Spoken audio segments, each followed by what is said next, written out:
Are we good? Are we good? Yeah. Yeah. Yeah. Hello. It's been a while. And you know what's crazy? Is it's been a while because obviously you guys know I live in Florida and we got a hurricane and it's just been like we're still cleaning up. Like my whole city is still cleaning up. We still have street lights that are broken, and traffic lights. Like it's a whole thing. And guess what? Apparently now there's another hurricane in the Caribbean that is going to be into the Gulf. Where it goes from the Gulf, nobody knows. But a hurricane in November this late is kind of unheard of for us. So wild. Oh, and by the way, guys, this is Wrestling Made Me Cry. I'm Kiley. I'm Collins. Hi. It's been a while, guys. We're out of practice. Okay, well, I'm out of practice at least. But yeah. Anyway, we have there's been a lot of wrestling. There's a lot of. I mean, the last we've been here, we talked about the week before WrestleDream. Yes. So everything that's happened since WrestleDream. It's been building up. There's so much. It has been like a lot of major stuff. We missed you guys too. Thank you so much for being here. One thing the biggest thing that I'm really excited about in wrestling right now is the Hurt Syndicate. I'm having a great time with MVP and Shelton, and now Bobby Lashley debuted. Oh my gosh, the burgundy suit, the pleather suit or leather. I don't know. How do you fit all those muscles in there? I don't know. I don't care. Yes. I'm so excited. And Swerve as the babyface, I am just in love with. We have a super chat from Ryan who says, "We are so back. Missed y'all." We missed you too. It was just so the first couple weeks, I physically could not do the show because power and internet was out. And then after that, it was just stress, y'all. It was just stress. And there was 1 week in there where I was sick. Yeah. I was also not feeling well. Yeah. That was 2 weeks ago. It's been a rough, the whole month of October. I don't know if you feel this way, but the whole month of October for me was like a wash. I got nothing done that whole month. And all of our costumes and everything, you know what we should do? So much plan. What? We should do for December. We could do costumes in December to make up for it. We'll do Halloween in December or something. Yes. If you want Halloween in December, let us know in the comments. You guys could also submit a super chat to have your question, your comment, whatever, read on air. We are going to be doing a little Q&A portion of the show just to kind of ease back into things and interact with you guys. So I posted on Twitter and Collins posted on socials a place for you to ask questions. Probably going to do that at the end. So make sure you get your questions in if you have a question. But back to Bobby Lashley. Because I have to say, I saw a lot of people who were kind of upset that AEW was bringing in older wrestlers. And I just, listen, Bobby Lashley deserves the world. Bobby Lashley versus Swerve, first of all, is going to be a great match. And then Bobby Lashley as a wrestler in AEW is just going to be an absolute icon. And I think the angle that they had on Dynamite, where they, the Swerve beat down with Prince Nana and everything, I'm so excited for that match. Mm-hmm. And we have AEW starting to confirm some stuff for Full Gear. I think we have Jon Moxley, Orange Cassidy. We have Hangman Page versus Jay White. Speaking of Hangman Page, I found this figure at Target and I wanted to show it. Look at him. He's got his belt. And I have Jamie too. Look at that Jamie. Look at I haven't seen Jamie at all. This is the first time I saw Jamie. And my Target has 4 Britt Bakers that have been on the shelf for a while. And so it's every time I buy a figure, they replace it with another one because it's a small Target. I guess I'm only a few people are buying AEW figures from there. But we've just been hitting the last couple weeks. So I got Jamie, I got Hangman. It's on my wall. I should have taken it down to show you guys, but it got a Claudio that's like one of 3,000. So yeah, and he's wearing like the red and black camo BCC jacket. Speaking of BCC, Blackpool Combat Club, Jon Moxley killing it. We're gonna talk about it, don't worry. But yeah, I've just been having really, really good figure luck. I do have to say you have far more luck than I do, because I have a choice of like multiple targets, right? Yeah. I live in, the Seattle metro area. I live more in the suburbs of Seattle. But there are multiple targets around me, and every time I go, it's like 10 Chris Jerichos. Yes. Why? The Walmart by me, I go in because Walmart sells like there's some Walmart exclusives, there's some Target exclusives. So I go into Walmart. There was one time I went in there and they had, no joke, 13 Eddie Kingstons. Oh my God, that's a lot. Yeah, I don't know how these figures are ordered. Like, are they ordering just, we want 13 AEW figures and they're just getting 13 Eddie Kingston or 13 Chris Jerichos? Or like, is it someone at Walmart was like, I like this Eddie guy, give me 13. Yeah, give me 14 of them right now. I don't know how they're ordered, but it's crazy because there was a time at the Target where I got these figures where I was having no figure luck because they had on the shelves a Jake Hager, or maybe it was like a couple Hagers, I can't remember, a couple Chris Jerichos, and then I think like a QT Marshall or something, and they just. And now we have 4 Britt Bakers because they have room for like 10 AW figures, and 4 of them are Britt Baker, and they're just not selling. There's no Britt Baker fans in my area, I guess. And so we're just cycling through the same couple spots, but it's been hitting. It's been hitting. Interesting. Yeah. I did see my first, WWE is, it happens to them where it's one thing on the box, one wrestler on the box, and the figure is not them. Doesn't even look like them. Looks like they either put the wrong head or the wrong body or whatever. Yeah. I saw my first one in the wild. And it was an Orange Cassidy box. But it was not Orange Cassidy. It was John Silver from the Dark Order. What? And he has the face of, with the beard and everything, and he's got a Dark Order shirt, and I was like, he doesn't even look like he fits in the box. So either someone put him in there or is a swappity swap, kind of thing. But that was the first time I've ever seen an AEW figure like that. I was like, wow, I didn't know it made its way all the way to the Seattle area like that. That's such a swap though. Like, that's so funny. Yeah. I maybe tomorrow I'll go to Target and I'll see what's there. We'll do a little hunt. I have a bunch that I haven't hung up yet because I have like over here I have my figures on the wall. But and then I also in my office at work I have a CM Punk, and I have 2 CM Punks. I have one at home, one at work. I don't know why I brought it to work. I was like, maybe when I'm feeling really stressed out, I can look on the bookshelf and see CM Punk and be like, yeah, and get fired up. I don't know. I'm the wrestling person at my job. So, in a corporate office of people who every time they walk by my desk, they go, I'm going to tell you the last time I watched wrestling. And it's usually like 20 years ago. And the figures I have at my desk, it's Samoa Joe and Eddie Kingston who are at my desk. And they're like, oh, that Samoa Joe guy, he looks really familiar. I'm like, yeah. He's been in things. He's been around.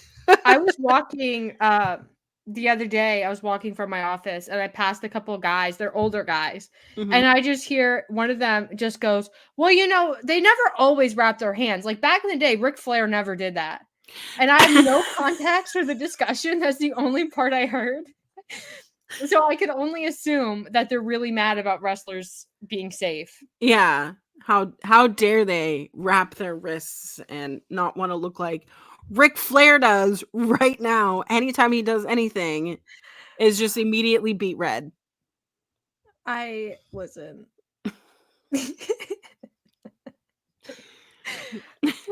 Back to Bobby Lashley though. Yes. Oh my gosh. I'm excited because there's always those accounts online that are like, new wrestler comes in, here's all the dream matches that could happen. Yeah. I just want Bobby Lashley to fight everybody. Yeah. Everybody. Let's start at the A's, work our way through the B's. Alphabetically? Yeah, let's go. Mr. Bobby Lashley. I don't know what's in store for him. I don't know what's in store for the Hurt Syndicate, but I'm hoping that what we wanted the Hurt business to be in WWE, especially during the pandemic, that they get those flowers and it translates easily, and that they honestly just take all the belts. Yeah. Take them all. What I like is I like Swerve getting a story that's not a title feud, because then he can, cut his teeth a little more and stay as hot as he is. But also I'm excited because it feels like the title picture with Jon Moxley and Orange Cassidy, like they're trying new things and they're trying to get like new people into the world title picture. Not that Orange Cassidy is new to the world title picture, but yeah. And I'm also excited because they're kind of teasing a little bit of tension amongst the Acclaimed. And I think maybe it was the last show that we did. You and I talked about Anthony Bowens as a single star. And I really said, I was like, Anthony Bowens versus Shelton Benjamin is match of the year. Yeah. Yeah. And maybe we'll get it. I don't know. Maybe we'll get it. But I really do think that AEW is buckling down and they're putting a lot more work into their tag title, their tag team division. We're going to talk about Private Party. Don't worry. Their women's division. And then also like this upper mid card singles division where they have these feuds like Hangman Page and Jay White and Swerve and Bobby Lashley, where it doesn't have to be about, I want to be world champion. So I'm going to do nothing until the world title. And I like that we're kind of getting a lot more variation in AEW's booking practices. I don't know if it's just because it's Full Gear and AEW always shows out for Full Gear. Full Gear is always like pay-per-view. It's Full Gear and Revolution. Those two for me are like always AEW's pay-per-view of the year. But I'm like really, really pleased with a lot of stuff that's going on. I think Bobby Lashley adds a lot. Not just because he's physically imposing and he's, good on the mic and he's cool and everything like that.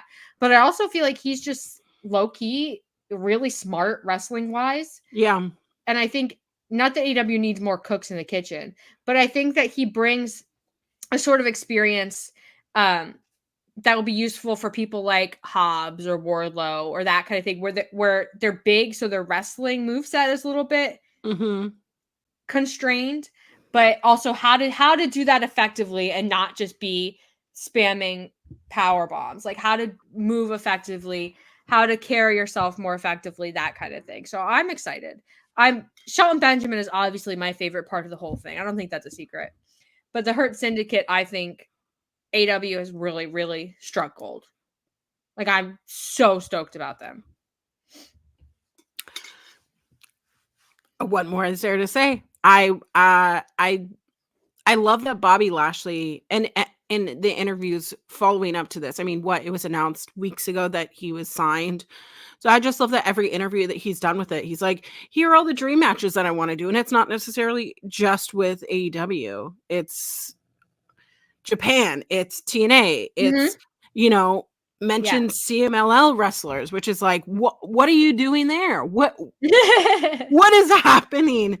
And I think that Bobby Lashley always has a door open in WWE. I think that they do see value in him, but I think what he wants has a lot to do with, MVP, a lot with Shelton Benjamin, a lot with what they can do together and what kind of storyline that they can bring. Because I mean, we watched WWE during the pandemic and noticed how it was like, why aren't they pulling the trigger? Like, okay, they have these guys with the belts on. Okay, we want more. Why is this not translating to our television?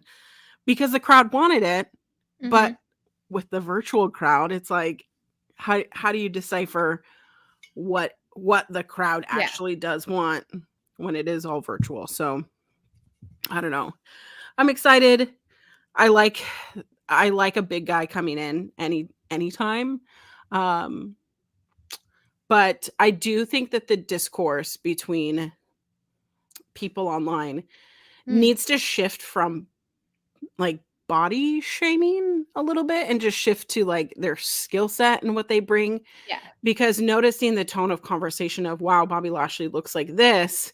And then Adam Cole comes back in. There is like a completely separate, I guess, conversation being had where it's like, Adam Cole is never going to be a Bobby Lashley, and Bobby Lashley is never going to be an Adam Cole, and he's never going to be a Jay White, and he's never going to be, all these different kind of body wrestlers, right? We've established that a wrestler can come in all shapes, sizes, colors, sexualities, all the things. It's not just one type of thing anymore. Yeah. And I think that that's why people have always sought an alternative. I mean, I was doing a history of Ring of Honor the other day where it's like when Ring of Honor and TNA started, it was a lot of people wanting the alternative to what WWE had, which was the Batistas, the Randy Ortons, the John Cenas, the Triple H. Like those physiques were it, and everything else was nothing. So I don't know. I want people to be conscious of like, okay, these wrestlers are real people. Yeah. And there is a market for wrestlers like Adam Cole, just like there's a market for wrestlers like Bobby Lashley. But what we should see is the story behind it. Yeah. And that's what I'm here for. I'm always here for the story. And I'm always here to see how it's going to make me physically cry.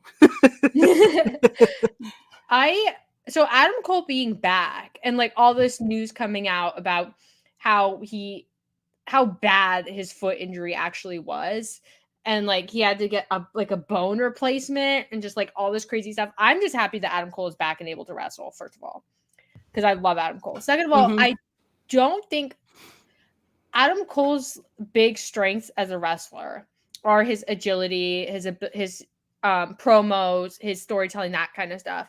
So when people body shame Adam Cole, it's kind of like ironic in a way because yes, Adam Cole he's small, but he's just naturally built that way. Like he's never going to be 300 pounds of pure muscle. His body just doesn't do that. Yeah. And so I think when you focus so much on what a wrestler looks like or what they sound like or the language they speak or things like that, then you're really missing what their strengths actually are.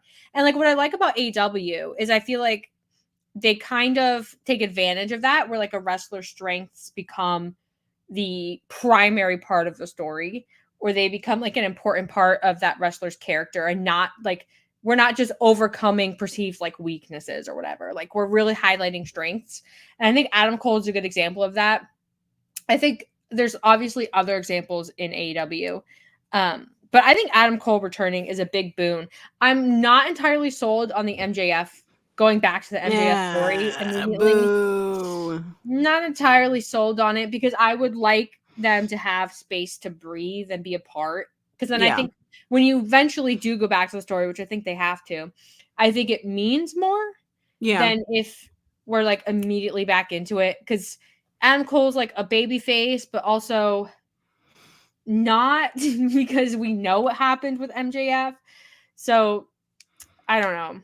I'm willing to give them the benefit of the doubt and let them test the waters, but it's difficult to have a blood feud like that, or like a blood feud, because we just came out of Swerve Hangman and that was on a completely new level. So now in my head, everything is compared to that standard. And I know it shouldn't be that I should whatever, but the MJF Adam Cole thing is so like ambiguous and so iffy, like it's on thin ice, that I can't help but be like, oh, but Hangman Swerve. And Hangman Jay White, I think, is another one of those where it's like, oh, that does even... I didn't even mention the Elite. Oh my god. Oh Have my you god. started rewatching BTE? I started rewatching BTE before the hurricane, but I haven't watched any since. I miss BTE though. I do too. But now I'm getting shorts of like clips of BTE because I'm up to like episode 5. So Yeah. it's just I this sounds so silly. So, before BT officially started, right? I also Mhm. watched those videos. And Yeah. their karaoke to just raise Yes. I watched that like 25 times. It's so good. And I know They that, in later episodes of BTE when they do the intro, they have clips of it. But it's just another thing to be like, oh yeah, I remember this. Oh yeah, this is so funny. I don't remember which BTE episode it is, but they're doing karaoke again, shocker. And they're Hmm. singing Call Me Maybe. Yeah. Here's my number. So, and then through like the next 50 episodes of BTE, there's like random points where they just sing it. I love BTE. My favorite parts of BTE though are like when they're randomly at a McDonald's or like a Yeah. TGI Fridays, and they're just like, yeah, we're just eating food, having a good time. That's always been like my favorite BTE parts. But they have to bring it back eventually, right? Okay, here's a good. Now we can segue into the Young Bucks and Private Party. This is a good segue Yeah. because I have a point to make. So guys, Private Party finally won. They finally won the AW World Tag Did you Title. cry? I did. I cried too. I kind of expected it because they didn't win at the pay-per-view. So like they're getting the match again. Tony Khan loves to do that. I kind of expected it. I was still like I wasn't expecting that I would be as ecstatic as I was because I was so excited.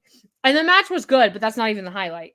I was so excited when they won because you could tell that they were so genuinely pleased and proud of Hmm. themselves. And so they win the titles. I'm over the moon. The Young Bucks then like run away. They get in a car. They're like, we're going on leave. Bye. Yeah, bye. Bye. Like, okay, goodbye, I guess. So now Private Party's at the top of the tag division. The Young Bucks aren't there. So like Okada and Hangman, who are their faction mates, are just kind of floating out there. Yeah. They're just here for a good time. I cannot wait for Kenny Omega to return. Oh my gosh. You saw the graphic? You saw the graphic. Yes. He's like knocking on the door. He's right there. He's walking up. He's walking up. He's on the sidewalk. He's like, okay. And honestly, like we want him to take all the time because the man almost died. Like, Yes. let's just like put it out there. Like, I would rather Kenny Omega be alive than wrestle. But also, like, there is since Kenny left and now so much has happened. I just miss him so much. He's coming back into like a completely different AEW.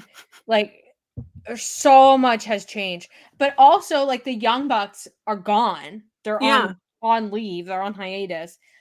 So like does Kenny come back first? Yeah. And then or does the Young Bucks come back first? Like I eventually they're gonna have to meet. Like Right. Kenny's gonna come back, the Young Bucks are gonna come back. But like where do we go from there? Because I think Kenny Omega, his next run, he's gonna be like the fans are gonna appreciate every second he's there. He's gonna be the ultimate baby face, as he should be, because we're like savoring every moment with Kenny Omega. Because if we've learned anything these last couple years, is that it can be taken from us in an instant. And so we will savor every second. But then the Young Bucks, like they leave as bad guys, like the most annoying bad guys. So do they come back and they're apologetic to Kenny? Like, do they beg for his forgiveness. Does he forgive them? Because don't forget, guys, they pushed him off the stretcher after injuring him. They took They're him the out ones of who commission. did it. They did it. They did it. And then obviously you have Okada, who I love this Okada character where he's a brat. He does not care about anything. He's just there to collect his paycheck, to coast, to do all the things. Omega versus Okada in AEW is going to change lives. And by change lives, I mean change my life. Because Omega Okada is the pinnacle of wrestling series. Like, every single match was better than the last. They did the whole story, all of that stuff in New Japan. But AEW, like, Okada is a lot different than he was in New Japan, but also Kenny Omega is a lot different than he was in New Japan, but he's also a lot different than how he was before he got sick, like character-wise. So I don't know what the match is going to look like. I don't know what story they're going to tell. All I know is I'm so ready for it to happen. And presumably, Kenny Omega and maybe the Young Bucks are going to wrestle a little bit in Japan, or like in New Japan, because they've been doing a lot of stuff with Tanahashi and the whole thing. So the AEW New Japan relationship has only been getting stronger. And I think Kenny Omega is like a big part of that. But Private Party being the tag champs, I think should have happened at the pay-per-view. It probably should have happened before here. But I'm also excited because I think that you could start a whole renaissance of the tag team division. I mean, obviously there's FTR and the Outrunners who are, doing their stuff on Collision, having a good time. But you have so many teams that have just kind of been simmering in ROH or simmering like on the AEW, and the lower mid card, like getting a match every now and again whenever Tony wants to give them one. But even then, so I'm excited to see if we elevate another team to rival Private Party, or if we put Private Party against like an FTR and give Private Party more legitimacy as champs.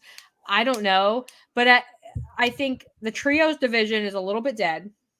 But the tag division, I think we're simmering. I mean, if Collision is any indication of Tony taking people going, hey, the tag division is kind of dead right now. He goes, oh yeah? You think it's dead? Here are all the tag teams. Here's them all. Here, look here. I have them all. And it's like, okay, this is what we want to see. We want to see them on TV, and we want to see them in matches. Like, is it that hard?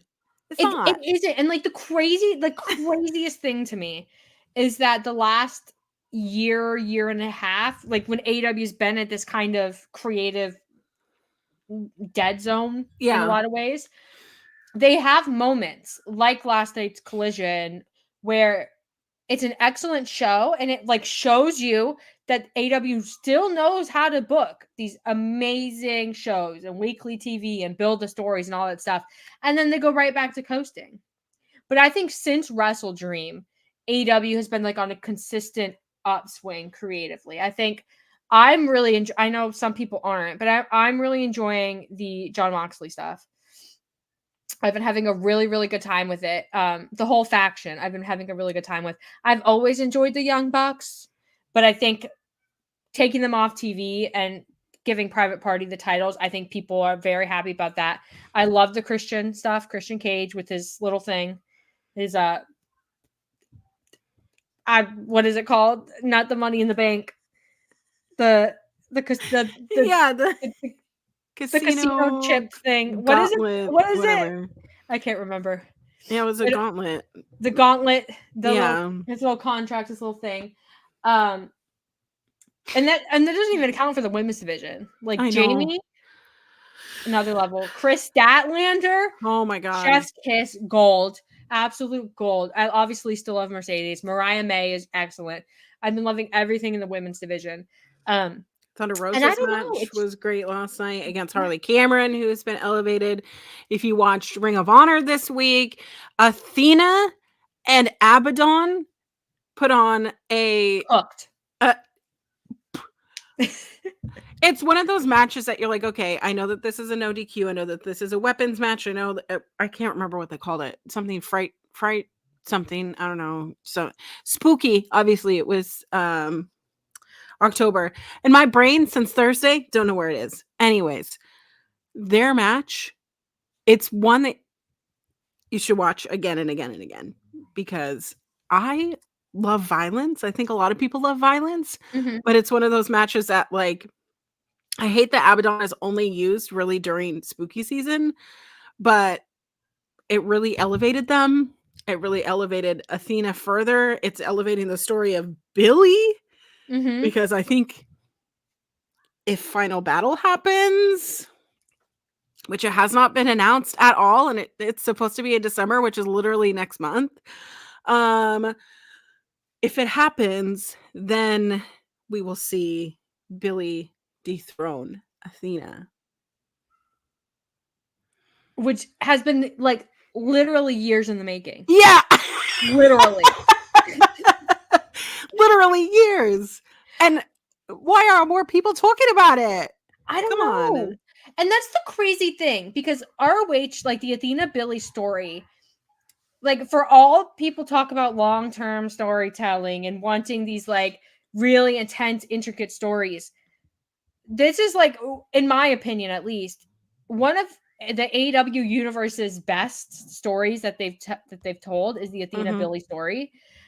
And because it's behind the ROH paywall, like in a lot of people's minds, it just doesn't count. Like, and I feel like for a lot of people, Athena's title reign, because it's behind the ROH paywall, it just doesn't count. Despite the fact that she like is single-handedly carrying ROH, especially with how the men's world title picture is looking. We don't even need to talk about that. You guys know my thoughts. And I don't know. And Abaddon, they like when they were wrestling in AEW a little bit more consistently, people liked them. Like the whole Abaddon character and the spookiness and obviously the wrestling, but like Abaddon as a character is so different from everything else in AEW. I mean, when House of Black was doing the Mist thing, maybe we can make a comparison there. But I love Abaddon. And I don't know why they're not like a more important part, or more not important, a more commonly used talent, I should say. Because like they can wrestle and the character is great, everything is great. I don't know. But they feel like a natural fit for ROH. Right. So. And then all this ROH TV deal buzz, which is I don't want to talk about Chris Jericho, so I'm going to skip over that. But but I don't know, I'm excited about it. And I think Final Battle will hopefully probably maybe be happening, ? I don't know. But when Billy takes the title from Athena, I think it'd be fun if Athena then, hopped over to AEW and did some stuff, because I think there's still a lot of dream matches for Athena in AEW that we haven't gotten to because she was in ROH. She was the world champion. She should have been over there, right, steering the ship, because if she wasn't over there steering the ship, then there's no world champions over there steering the ship. There really wouldn't have been any reason to watch Ring of Honor week after week after week if it wasn't for Athena, especially during the summertime. They were in Texas and had a Texas residency. The only person that was consistent on every show was Athena. I don't know what they're doing with ROH. I don't know either. Because I was like, okay, it's going to be its own standalone thing. Like when they got back to Honor Club, whatever. And then there's it's AEW NXT period where it was a lot of like Top Flight was there. And there's a lot of like younger talent there. And then all of a sudden it was Squash Match City. Yeah. And then all of a sudden Chris Jericho is world champion. I personally am very confused, but you know what? Athena gets her flowers because I love her. Absolutely. And Billy has also improved leaps and bounds. Like, it's wild to me to think that Billy was signed when she was like 18 years old, like fresh out of high school. Just baby. Just baby. Yeah. But absolutely, whatever. I didn't want to talk about Chris Jericho. But if Chris Jericho being champion leads to this possible TV deal, possibly on True TV, which I don't know if you have Roku or if you have Amazon Fire Sticks. It is literally a free app. It's free. It's free. You can get ad free for like $5.99 or something. It's you would still have access to Ring of Honor. But I do believe that it's like on cable, like a lot of cable packages as well. So Yeah. If it gets it to more people, great. However, we didn't need to get here like this. It didn't need to be like this. And it's been so creatively bankrupt. The whole thing. However, with I mean, I did want to mention, I mean, it looks like they have plans in motion. I know that they didn't renew Jimmy Jacobs, who was doing a lot of the booking. I know that they didn't renew his contract. There have been a couple new people in the backstage area for Ring of Honor that have been hired. The quality of some of these storylines is going up from what it was even just 6 months ago. So whether it's Ring of Honor, whether it's AEW, I know that, something good is happening. I don't know if it's because of HBO. I know that a lot of the energy was going into making sure that that deal was secured. Now that it is secured, let's get back on track and get back to doing what all the fans really like to see. So, yeah, it does feel like they're buckling down. Like the AEW universe as a whole, like they're really getting back to basics and not the AEW universe. I know what you mean, but it's just funny. It does feel like they're trying to get back to what made them popular in the first place, which was the diversity. It was the stories where you're like rewarded for watching every week. Because there was a period with AEW and Ring of Honor as well, where like you could not watch for weeks and watch a pay-per-view and be fine. Like you'd get the story, you'd get everything. But it's always been AEW's kind of hallmark where like if you watch every week, the little elements that you pick up along the way, it pays off in the pay-per-view match or in a pay-per-view video package or promo or whatever. Like it would pay off. You'd be rewarded for that. And they got away from that, but it feels like they're getting back to it. Especially with this Jon Moxley story, with this new faction where it's like every week Jon Moxley's there and he's really dangerous and something's going to happen. And there's like a little bit of intrigue there because he's completely unhinged and he's trying to like get AEW back and like get rid of the complacency and fix things, which I've been really enjoying. Mainly, I think I've been really enjoying it because I've really been enjoying Claudio in this show. Like, I think Claudio, obviously, so also there's children playing outside. So sorry if you can hear me. How dare they? Listen, they're not being blown away by a hurricane and you have powers and Wi-Fi. So, yeah. As long as they're out there and they run around and would play with sticks and stuff. So I'd rather they do that than get into trouble. But Claudio has always been a great wrestler, and at AEW has been great. But I don't know, something about this new faction, like where they're all in white t-shirts, and Claudio, like, he's just really shining for me. I don't know what it is, but something about Claudio being the muscle to back up Jon Moxley in a heel role. Maybe I think Claudio's just better as a heel. Maybe that's what it is. But he's just been really shining for me in this role. Obviously Pac, obviously Wheeler Yuta, like everybody's good. But Claudio, I don't know, something special. There's something really special. I think he's found his niche. I think that's what this is. He found his little niche. I agree. I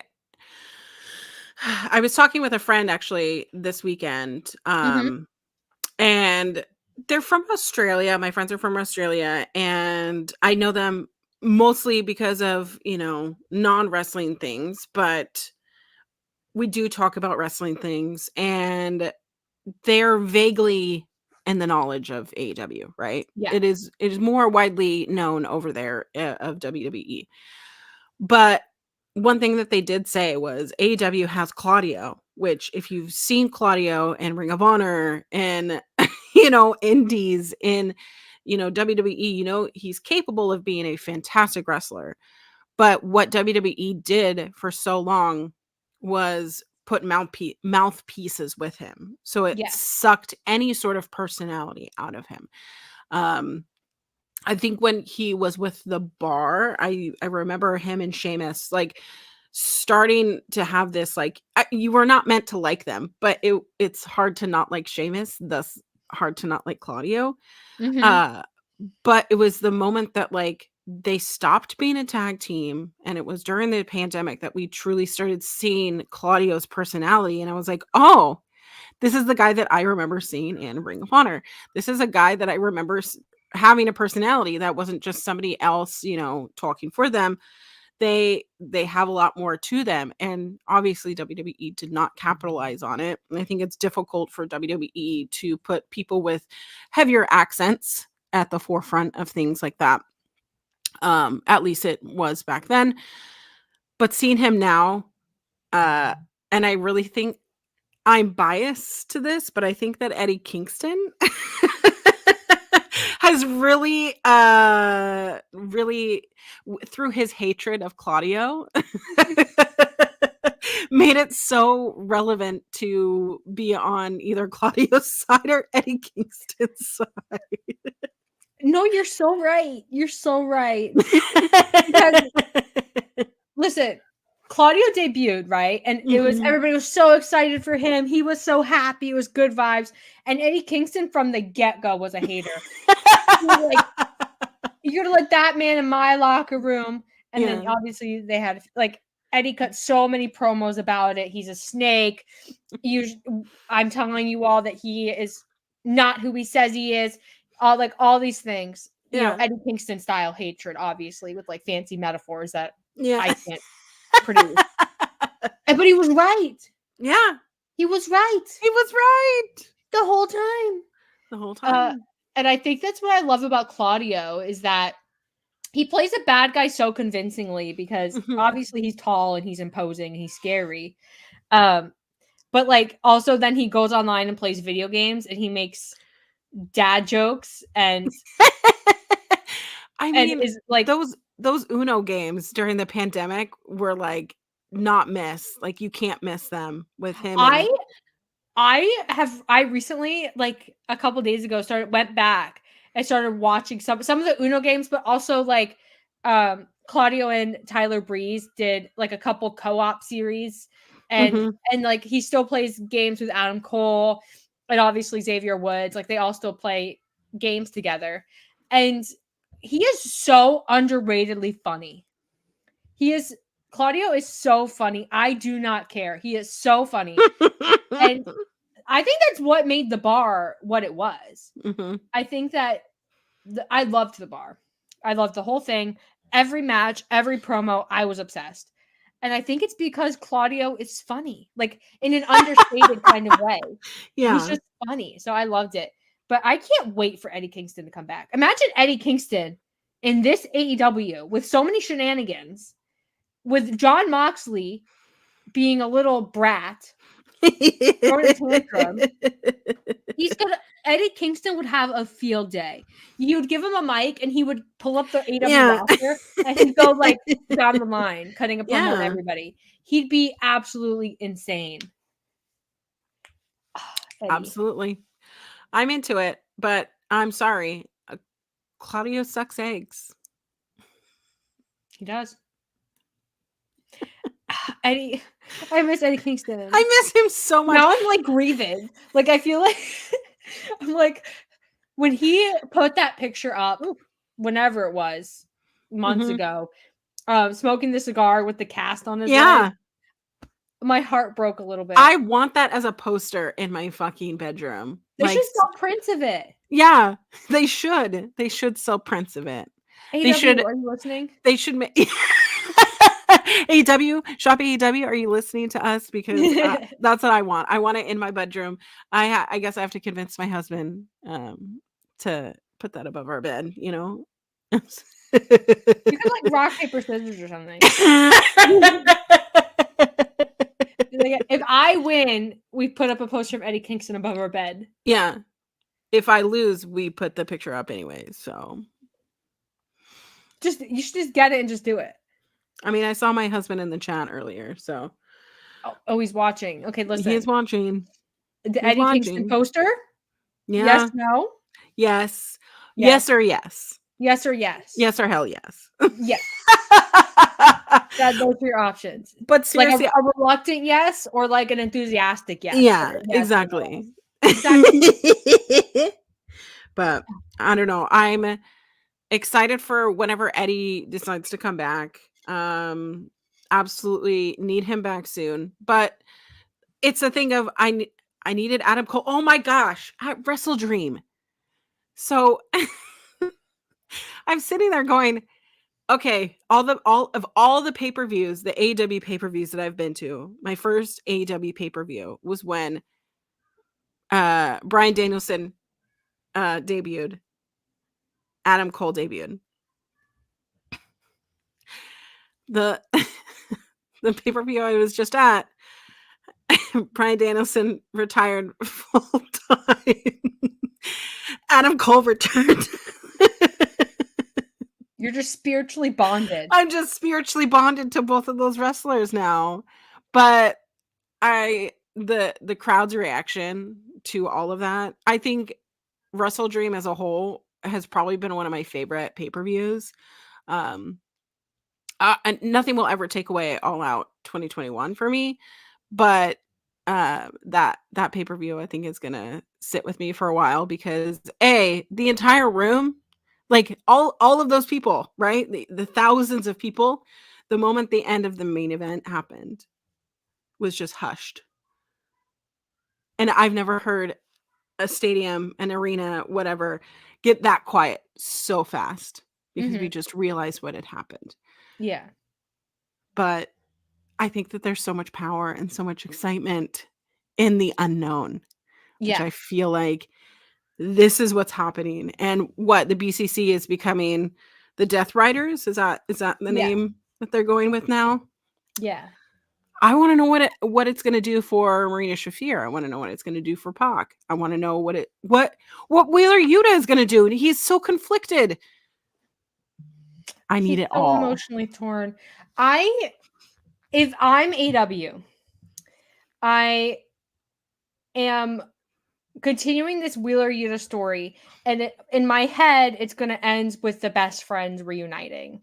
Because, like, imagine... Oh, my gosh. Imagine the best friends reuniting and welcoming Wheeler Yuta back and saving him. Sugar best friends. It's such a good song, but also... I know. Also, Chuck Taylor, like, with the injury.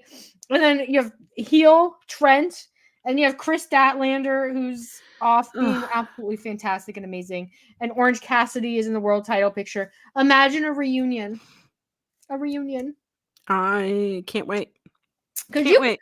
Yeah, Chuck Taylor doesn't have to wrestle. Like, he could be the friend to the best friends. He could be like the leader, the manager of the best friends. Like, he could still be on TV. So listen, Tony Khan, you should never have broken up the best friends. Period. What do you think about this dark version of Orange Cassidy? I'm intrigued by it. I mean, we got shades of it a couple months ago, right? Where he went from wearing blue denim to black denim to wearing a black shirt of the white shirt that he's been wearing. But now he just seems darker, and he knows that things are changing, and I like an evolution of character. But there are so many fans in the audience that still dress like Orange Cassidy. I think Orange Cassidy has been the same for so long that I think he was overdue for a little bit of a character evolution, or like a little bit more nuance with what he was doing. But I think like this descent into darkness with, the collapse of the best friends, and then he's unable to find somewhere that he really belongs since then. I have no doubt in my mind that he's gonna end up going back to the white t-shirt, blue denim, orange Cassidy, the hands in the pocket, like the full thing. But I think this descent into darkness is kind of necessary for his character development. And I also feel like it's been a part of him this whole time. Like Orange Cassidy, his whole AEW run has had moments where he's kind of slipped from this like cool, laid back persona, the fan favorite, into something a little bit more violent or dangerous. And so I think him slipping into and being unable to slip back into the Orange Cassidy character is like a really interesting story device. And I think it's going to be interesting to see how this plays out in his match at Full Gear, because we have Jon Moxley, who is firmly, explicitly evil. Like, period. Period. You have Orange Cassidy, who for so long has been beloved, and he's funny, and he's annoying, and he's suave, and all these things. But now he's more like Jon Moxley than he's like Orange Cassidy, in like the way that he's. And if you follow Orange Cassidy on the indies, you know exactly where this is headed. Because Orange Cassidy on the indies, he had his moments where he was dark Orange Cassidy. But I don't know. And it's interesting to me because he's wrestling Jon Moxley, who is the stablemate of Wheeler Yuta. And Wheeler Yuta and Orange Cassidy were never like super close in the Best Friends, but they were still both in the Best Friends. Like Wheeler's main story in the Best Friends, it was with Trent and Chuck. But see, I don't know. Puzzle piece right there. Click. There's like, I don't know. I just think my brain is just clouded by the Best Friends. Everything leads back to AEW Originals in my head. Like everything leads back to the Elite and the Best Friends and Santana and Ortiz and unfortunately Britt Baker and Nyla Rose and Sheeta and Riho, like in my head. And that's because AEW is so good at telling stories where everything is interconnected like a web, but everything leads back to them. I agree. Everything leads back. Everything leads back. But I am excited for what the future has for AEW now that I'm just excited for whenever the HBO Max, what is it called? Max? Just Max, right? So Max. I'm excited for whenever the episodes just start getting up, like the archived episodes get started loading up, because I don't know how people do this. And this is me showing my age of I used to torrent things on LimeWire, right? That's how I got into Ring of Honor, is that my neighbor, God bless him, would send me these things on LimeWire to download, and they'd be like Bryan Danielson matches. They'd be all these random matches that I've never seen before. And it, you're always looking for that alternative. I don't know how people do it now with AEW, like old episodes. How do they find? I think they're using a VPN to get into Fight, because like Fight has that AEW membership. Oh, I think that's how they're doing it. I don't know how to use a VPN. I don't know how to use one either. I know that one exists on our modem. So, but I don't know. I don't know what I'm doing. And I don't want to break my computer. It was less risky when it was my parents', Dell desktop computer. And now it's, I have to fix my own computer if I fuck things up. So, sorry, I use the F word. I don't think I've used the F word yet today. Wow. But yeah, I'm excited to legally access old AEW episodes, because it makes me just want to go, you know what? I'm just going to start from the beginning. Yeah. Start with episode 1, then go to episode 2, just like I'm doing with BTE. And there's so many episodes or like little things that have happened, especially in the early days of AEW, that I've completely forgotten about. Like sometimes on Twitter, someone will be like, 5 years ago, this happened in AEW. And I'm like, oh my How God, has it that did been? happen in AEW. So Hi. I'm excited to rewatch things. Hi. Oh, What hello. are you doing? Hi, did you wake up from your nap? Yeah. Do you have thoughts about AEW? Hello? Oh. Oh, can you? That was your face on the table, babe. Can you be careful? I need a dog. Yeah, you do. This is, for those who don't know, this is my 14-year-old baby. Yeah, you're 14. This is Miss Penny Lane ham sandwich. Yeah. Oh my goodness. She sleeps a lot, but she also likes garbage. So, you know, we can't put the garbage on regular level. We have to put tops on it, prop it up. Yeah. Anyways, so there was actually a question left on one of the pages. What is your favorite episode of AEW? Ever? Oh my God. I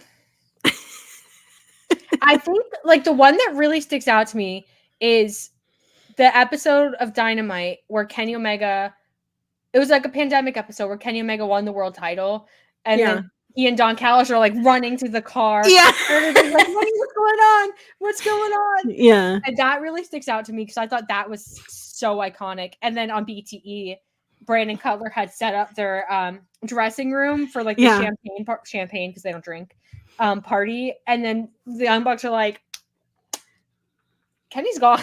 Yeah, Kenny's Impact. left. And when he did that interview in his trailer for Impact, that one sticks out.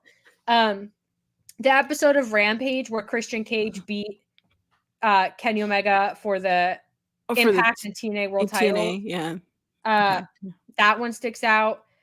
The episode of Dynamite, like when Britt Baker used to do the dentist office segment. Oh my gosh. The one, I think it was Jade Cargill. Yep. Slapped. Absolutely across the face. Excellent. Loved it. There's like, once you get the ball rolling, you start thinking about nostalgic AEW moments. Like you keep going. It's hard because it's like, how do you encapsulate 5 years and go, okay, that was my favorite episode?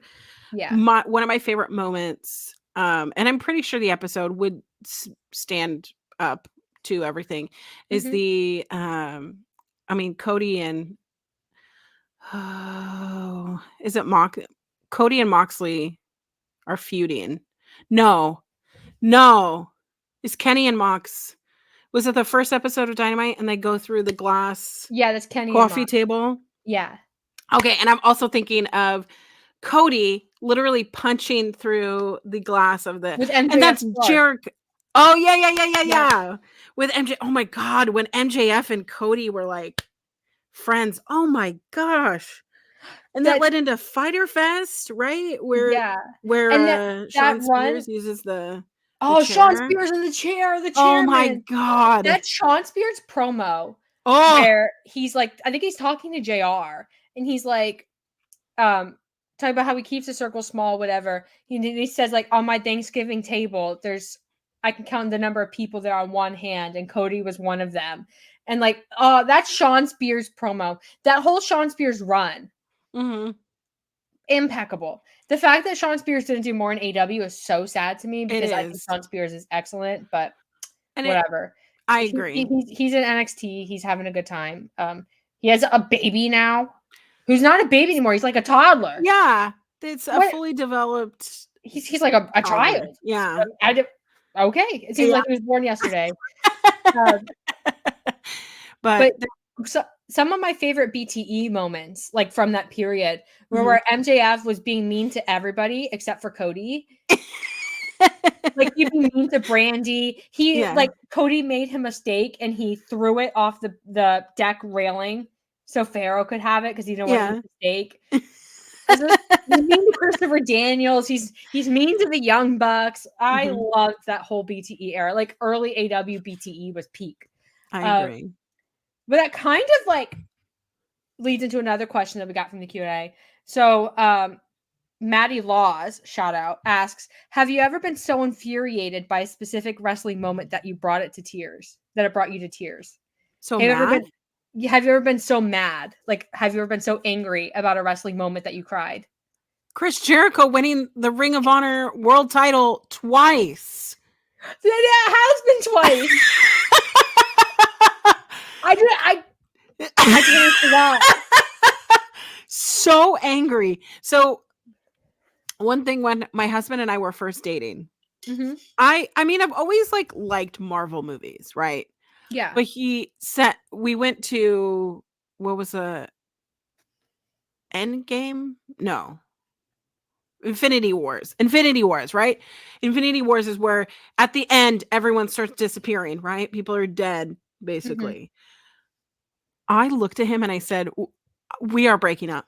Why would you bring me to this movie? I'm sobbing to the point that my face is like beet red.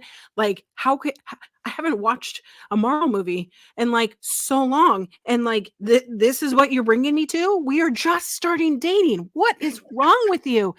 And that level of frustration of Thanos translates to the first time that Chris Jericho won the Ring of Honor World Championship.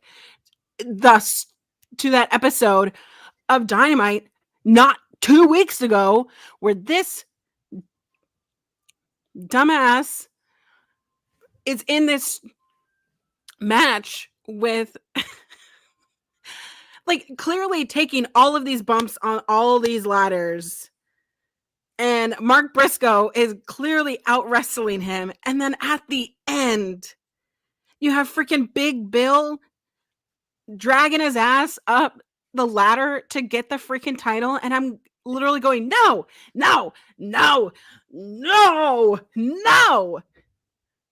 cry. Yeah. So mad. Turn off the television. I cannot watch anything. And doing my Ring of Honor show afterwards, the next day, didn't want to do it. I don't want to talk about it. I don't want to be about it. No, it's making me frustrated now. It's so bad. Like I said earlier, like so creatively bankrupt. Just Yeah. like Why?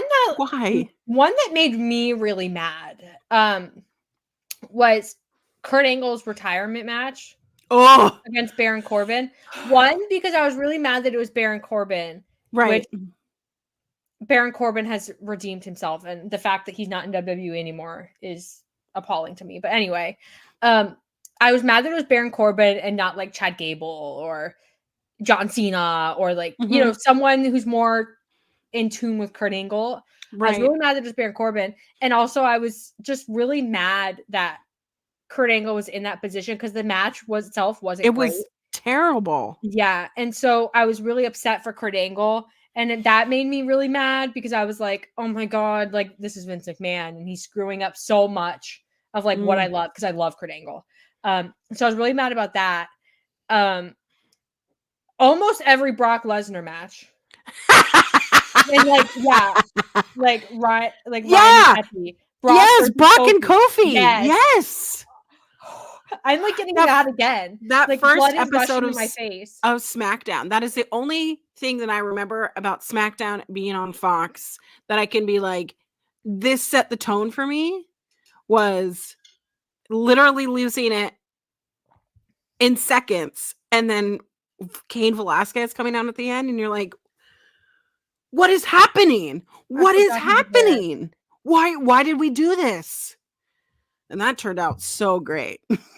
I forgot that Cain they did it so quick because they were running out of time, and they had to have Cain Velasquez come out and do that.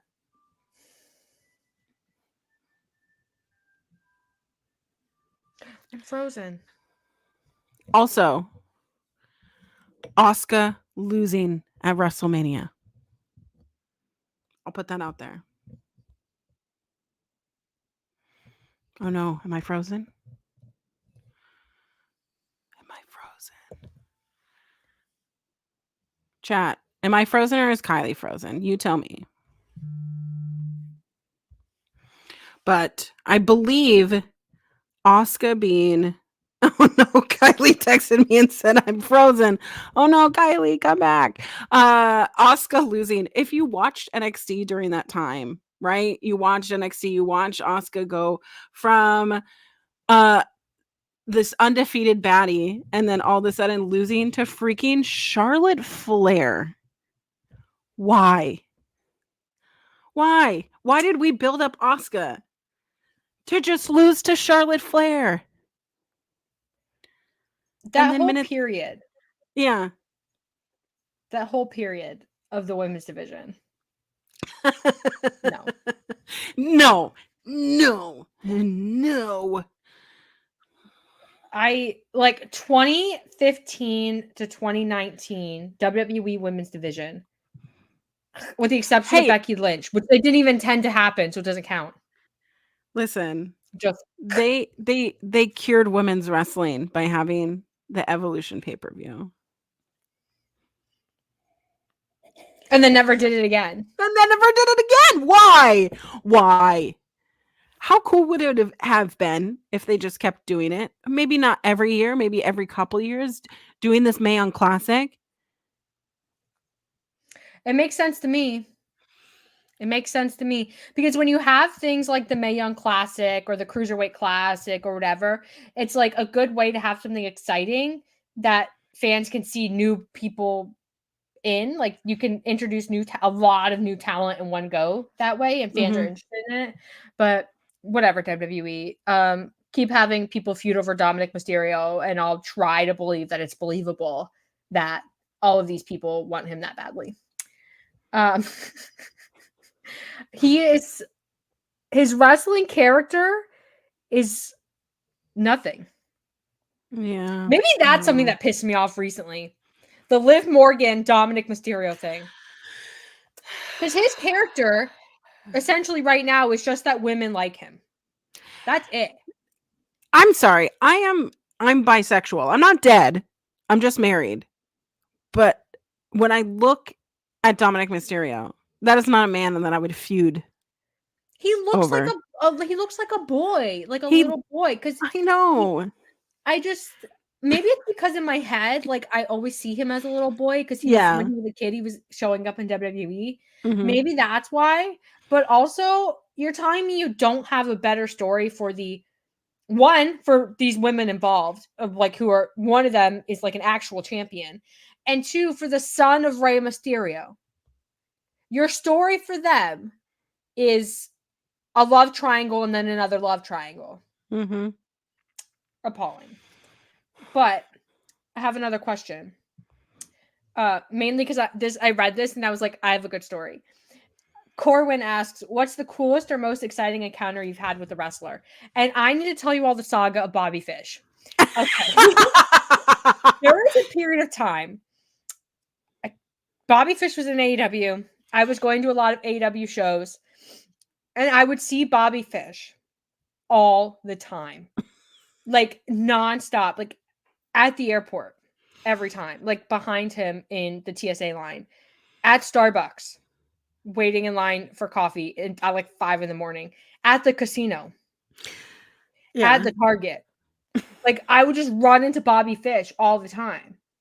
And I like never, I'm not someone, if I see someone in public, I don't like to, especially if we're in a city for wrestling and there's lots of wrestling fans around, because I feel like if you say, oh my God, hi, can I have a picture? Then other people look and then it turns into a whole thing for that person.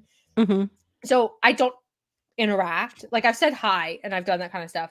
But there's a period of time where for like a whole year, every time I would go to an AEW show, I would see Bobby Fish multiple times, just out and about. Nobody else, really. Just Bobby Fish. I know his Starbucks order, and I was like, it's just absurd to me. But that's the saga of Bobby Fish. I've met like other wrestlers, and I've never had a bad experience with a wrestler, which is a good thing.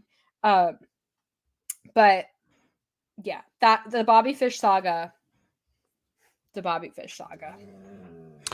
The Bobby Fish saga. That is so interesting. My favorite interaction with a wrestler. I mean, y'all know my absolute love for Effie, the wrestler. Every interaction I've ever had with him has been such a positive one. He looks at you like he's glad that you came, and you know what, you're spending $25 on a indie wrestling show, $60 on a wrestling show, whatever. But when I showed him my Effie tattoo that I got, the way that he was like, I'm going to show this to my mom. I'm going to show this to all of my friends. I'm going to show, like, thank you so much. I can't wait to see it in person. And like, just the intention that he put it, and he put it on all his social medias, made me feel like, oh, wow, you actually give a fuck about me. Like you actually care about me as a fan, who repeatedly is like on your Patreon, on your, you know, watching all of your podcasts, like watching all of your matches, like, there was that like kind of, I'm not expecting a wrestler when I go to a show to acknowledge me, let alone like be like, thank you so much. I really appreciate this. When I, you know, see it in public, I'm going to sign right next to it, and you better go get that tattoo, that signature tattooed. And it's like, oh my gosh, like I feel like a work of art that, you know, a wrestler has appreciated. But also, anytime I've ever been around Jeff Cobb, because Jeff Cobb and I are the same height, and every time I see him, he goes, there's my friend. There's my friend. That's the only thing that he says. There's my friend. So every time I talk about him on social media, I just say, this is my friend, Jeff Cobb. Have we ever talked about anything? Have we ever like kikied or like done anything together? Never. But he always says, that's my friend. There's my friend. Hey, friend. That's so sweet. He's such a wonderful wrestler as well. So, and I think it's because I am exactly who I am on this podcast, online, in person. I'm just very excited all the time. So every time I see him, I'm always screaming. Stop. That's so sweet though. I know, it really is sweet. I mean, he's a very, you know, big guy, you know, very monstrous heel when he wants to be, but he's a little softy. So yeah, I've met some like really, really nice wrestlers, like at shows, like on social media, because it's just part of the job. But also like some of them are so nice, like and top to bottom too, like indie talent who are just kind of starting out to like experienced people. Like, just very, very nice. I've never had a bad interaction with a wrestler. I've had like moments where we're just not on the same page about something. Right. Or like they are at a show, like they're tired, they're feeling a certain kind of way, and people are hounding them, so they're a little annoyed, that kind of thing. But I've been really lucky. So I've had a bad interaction with a wrestler. Do you want to know? If you want to talk about it. I mean, T, and I feel bad because he's, you know, having health issues right now. But we went to a wrestling show and the tickets were ridiculously expensive. Like for an indie wrestling show, it was like $80 something. And we weren't even front row. And so I was like, okay, they're bringing in, you know, AEW wrestlers. Jack Perry, this is when the Luchasaurus and Jack Perry and Marco Stunt were together for Jurassic Express, but Jack Perry apparently couldn't make it or something. So it was just Marco and Luchasaurus. And so I was like, oh, they're standing at their merch area. So I was like looking at their merch. I saw that there was a line or whatever. And I waited my turn. And I'm waiting my turn. And then they're just like packing up their stuff. And I was like, oh, like, is the show about to start? Like, what's happening? And I was like, oh, I just wanted to buy a shirt. And they were like, well, you can't. And I was like, oh, could I get a picture? And he was like, it's $80 for a selfie or something, or like $50. And I was like, I mostly just want to buy a shirt, but like you're packing it up. Like what? Yeah. I get that like the show's about to start, but like the way that he just was like abrupt and was like, so you're gonna buy a selfie? And I was like, no, I want a shirt. Yeah. Why would you do that? And I was so like soured tasted by it that it was like, this is gross. And then he didn't even set up his merch after the show. Indie shows are weird. Like, I've been to a couple where merch is up like through the whole show, and like the talent will have someone there like at their stand. But then I've also been to shows where there's no merch before, only merch after. Yeah. And I've been to shows with no merch at all. And I've been to shows where like there's an intermission in the middle of the show, and that's where the merch is. And that's where the merch is, yeah. It's just indie shows, you guys need to get on the same page. Yeah. If I have to show up early for merch, I'll show up early.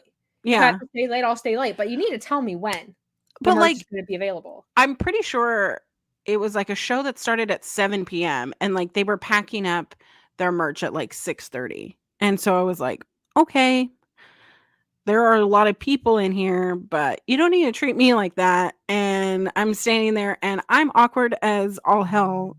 So I'm not going to be like, well, that's not fair. I'm not going to make a big deal about it. But it was one of those things I was like, oh, this is not great. And then talking to my other wrestling friends, they were like, yeah, he was kind of rude. And like, you know, the VIP tickets that they purchased, he didn't even like interact with them, nothing. He just like stood there and like took a picture, which is like, that's fine. You can do that. But like, that doesn't make me want to give you money. Yeah. Like, you're entitled to do whatever you want as a wrestler. You're entitled to do whatever you want when you're paid to do it.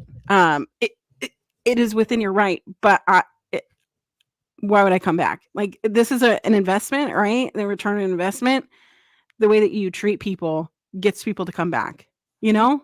Yeah. So just soured my experience with them, and hearing other people have had negative experiences about with him at other shows as well. Yeah. Yeah, that sucks. But I wish him all the best. I know that he's going through some health stuff. So I hope that he does whatever he needs to do, but you know, puts his health first. So I think my craziest wrestler experience, not to keep harping on this, was I was in line actually to meet the Hardys. And I have Jeff Hardy drew a tattoo on me, and I got it tattooed that day. But next to us was the MJF line, and he wasn't there. And so I asked the security guy, like, where the heck is MJF? And he tells me that he doesn't know, that they're looking for him, whatever. That's the day that like the whole infamous airplane ticket story. Oh no. And I don't know if I was working for Fightful at the time, or if I think I was I transit, like I was going to be part of Fightful, but I hadn't had like, it wasn't official yet or something. I don't remember. Yeah. But I had tweeted it, and Sean retweeted it.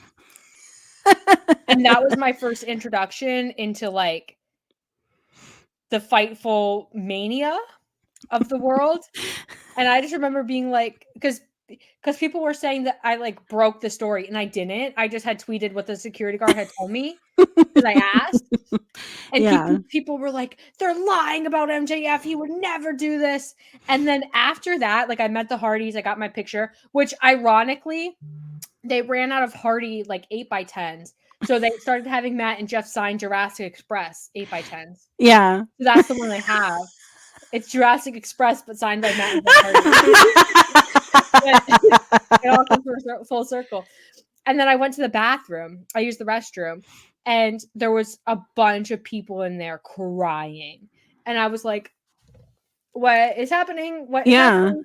And I asked this woman, and she says, because MJF no-showed their meet and greet. And like, there's an issue with refunds where it would take like 30 days for their refund, which if you know AW, you know those meet and greets are expensive. Expensive, yeah. Really expensive. And so I'm just like chit-chatting with them in the bathroom. And there's like all these rumors, like people saw him at the slot machines and people saw him at the Starbucks and like all this stuff. But yeah, that was a crazy day. Yeah, wrestlers are weird, guys. They're weird. They are weird. But you know what? We thank them for putting their bodies on the line. And if they're nice to us, we get to spend our money supporting them. So Period.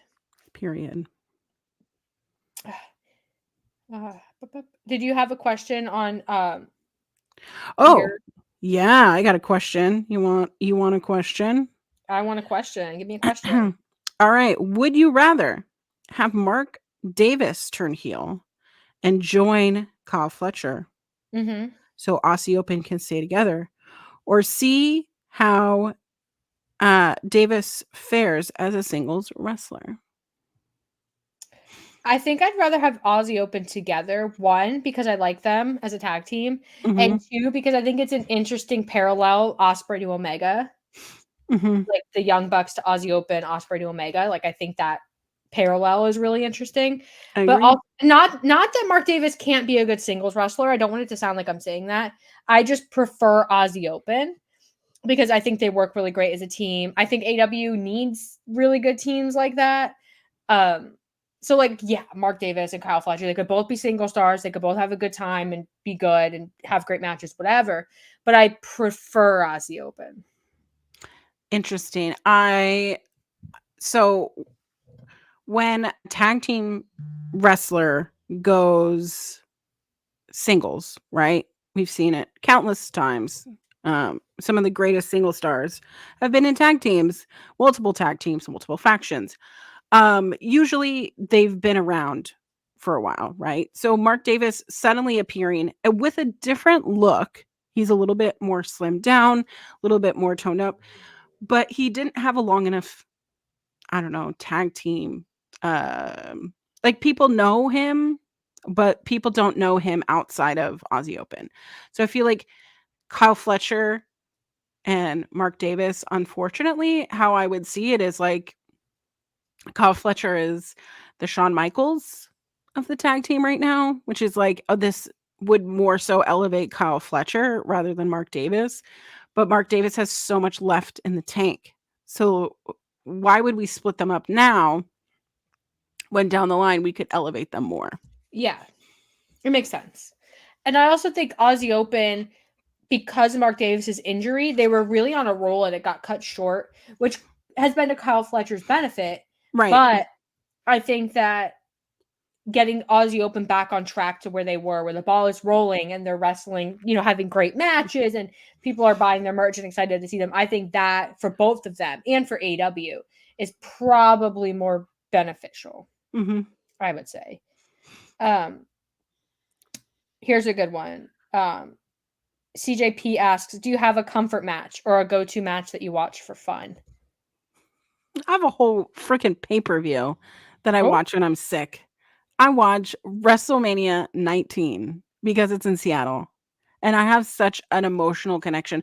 Well, between that and 17, WrestleMania 17. But if I'm looking for a comfort match to watch over and over again,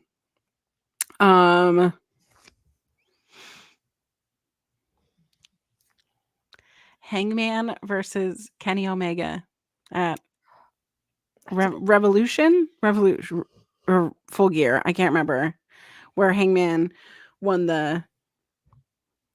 Oh Full no! Gear, I think. Yeah, I think it's Full Gear. Yeah, where Hangman finally wins after all of that time. It's like all those emotions and all of the storyline just comes back to you. And yeah, they have a little video package for you, but it's like I remember where I was when I watched it, and watching it over and over again, I feel like I see new things. Yeah. And it makes me happy to see Hangman really get into his stride and getting out of the supporting character role.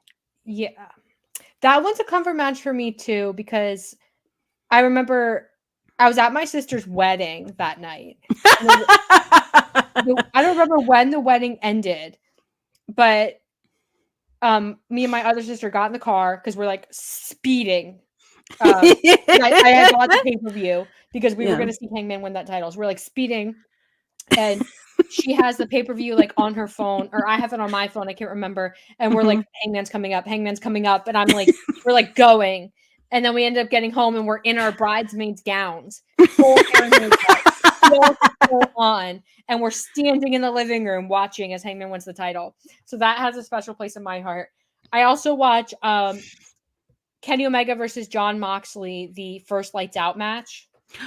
That one has a special place in my heart. So does Kenny Omega versus Joey Janela from AW Dark. Oh my god. There's so many AW Dark matches that have like a special place in my heart. Everything from the first Double or Nothing really has a special place in my heart that I watch.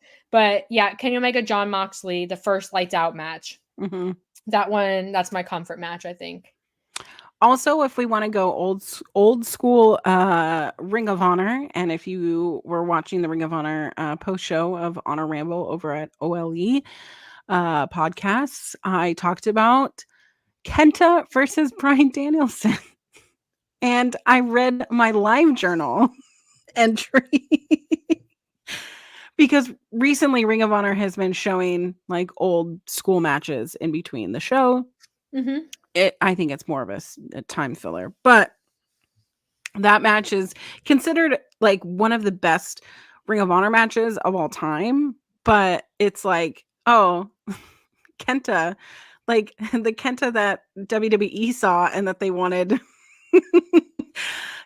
instead of oh my gosh, what was his WWE name? Hideo Itami. I think that's what his Yeah. Yeah. But yeah, that was kind of but yeah, the match itself, it's like the Japan's equivalent of, Bryan Danielson during that time, and both of them are just absolutely murdering each other to the point that it's like, are we going to see the end of the match before somebody like passes away in the ring? Definitely one of those kinds of matches that if you have the heart in it to watch a 30-ish minute match, it's a great one to watch. But yeah, that's one of those ones that's like, Joe in the chat said Young Bucks versus Kenny and Hangman. And I don't know why that one didn't come to mind. Yeah. I watch that match so often.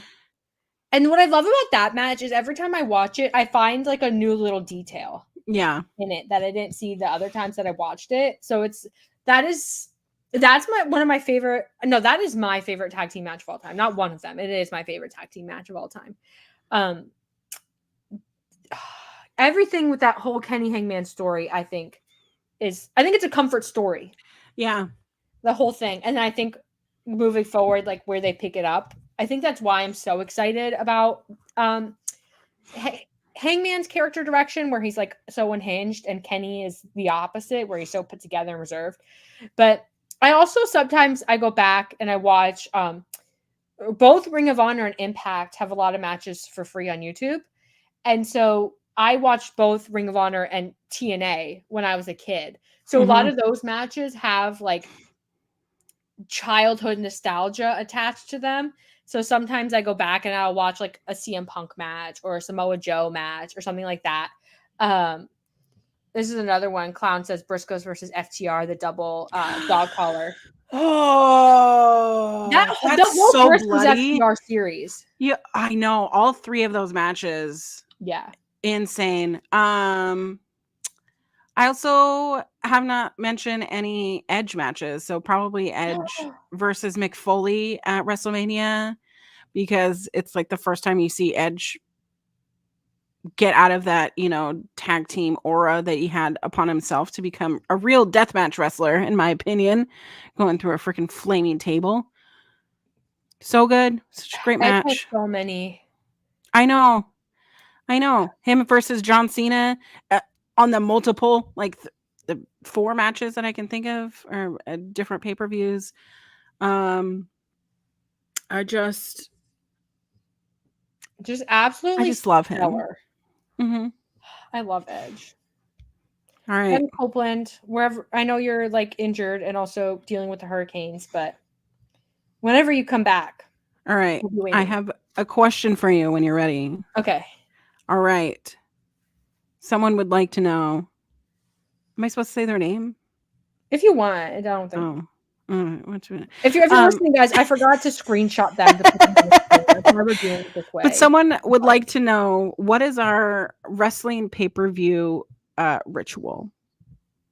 Like if there's a pay-per-view that evening? Mm-hmm. So like most times I my day is pretty normal, but like a couple hours before the show, I start thinking, okay, like what are my snacks gonna be? Like, so I go to the store, Yeah. I get my snacks. Sometimes if it's a big pay-per-view and there's a match I'm really excited about, I'll get like stuff to bake something or make a fancy dinner because I like to make an event about it. I don't just like to watch a pay-per-view; it has to be a whole thing. So I do that. I come home, I do the whole thing. I pull up the 0 hour or the pre-show or whatever's going on. Also, at some point during that day, I get the graphic that has like all the matches. I do my predictions, but I have to get my dad to do his predictions. Yes, I love your dad's predictions. He's so funny when it comes to wrestling. But I have to get him to do his predictions, and I get them out there on Twitter so everybody can see. And then I keep track of who's winning because my dad is obsessed with beating me, which he hasn't. He's beaten me before, but he hasn't beaten me lately because he has major Chris Jericho blinders. So goodbye. Don't we all? I know. But he also like he always picks the like if Mark Briscoe is in a match, he picks Mark Briscoe because of the Briscoes from when he was young. From back in the day, yeah. So he always picks a Briscoe. He'll always pick Chris Jericho unless it's Chris Jericho versus Mark Briscoe. Because then it's the Briscoe. WrestleDream got him in his feelings. He'll when it comes to women's wrestling, he'll always pick Shida. Yeah. That's a fair assessment though. Yeah, he a big Shida fan. He also loves Christian Cage. There's like a lot of familiarity there because he knows how obsessed I've been obsessed with Christian Cage since I was a kid. So yeah, he'll always pick Kenny Omega. Hands down, always. He just has like these weird quirks. So that's part of my ritual. And then I try to like avoid spoilers on Twitter because they're always going to be reported. It's part of the gimmick. So I could be as surprised as possible. So like I live tweet, like I get on there, I live tweet, and then I get off Twitter. Then I live tweet, I get off Twitter. Yeah. And then I always end up texting you or texting both of you. But yeah. So my rituals are very much like this is an event. I'm celebrating a holiday. If it's a WWE pay-per-view, I don't care. If it's an AEW or like a good New Japan pay-per-view. The WWE pay-per-views are a dime a dozen. Like, they're all the same. So, for you, pay-per-views start at what, 7 p.m., 8 p.m.? Yeah, because, like, sometimes 6. Because AEW lately, they've had a longer 0 hour. Yeah. But, like, the show, like, the main show normally starts at 8-ish. Yeah. So, for me, they usually start at 3 or 4. So I only have really my morning to do a ritual. I like to invite people over. I have the apartment that can hold a lot of people. Unfortunately, I feel like if we started inviting more and more people, we'd run out of seats. But we always have like our camping chairs, I guess, or the floor, which is fine. But I always invite my best friends over.